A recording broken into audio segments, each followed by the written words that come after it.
Më shumë se 3 milion shtëpi dhe biznese janë tashmë pa energji elektrike në të gjithë Floridën, me lagje të tëra në errësirë, si pasojë e uraganit Milton, i cili po godet këtë shtet amerikan.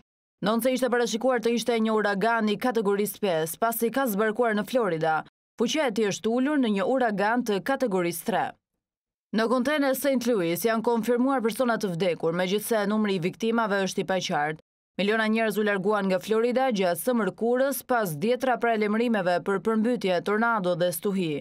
Uragani jashtëzakonisht i rrezikshëm dhe kërcënues për jetën Milton arriti në tokë në Siesta Key, Florida, njëftoi qendra kombëtare uraganeve të SHBA-s. Ajo mbërriti si një stuhi e kategorisë të tretë me paralajmërime për erëra ekstreme dhe përmbytje të shpejta, menjëherë pasi guvernatori Ron DeSantis paralajmëroi se koha për evakuim të sigurt kishte kaluar. Erërat e uraganit Milton kanë arritur deri në 160 km/h dhe zona e Tampas është goditur direkt, ku situata konsiderohet emergjente për shkak të niveleve të rritura të ujit. Ndërsa uragani Milton i afrohet bregut perëndimor të Floridës, shkaktoi tornado që shpërthyen shtetin të mërkurën më 9 tetor, me një të dyshuar se goditi shtëpinë e Conner Ferry në Fort Myers. Në Fort Myers, shtëpia e një banori u shkatërrua thuajse plotësisht. Pamje me dron tregonin çatinë e coptuar të banesës.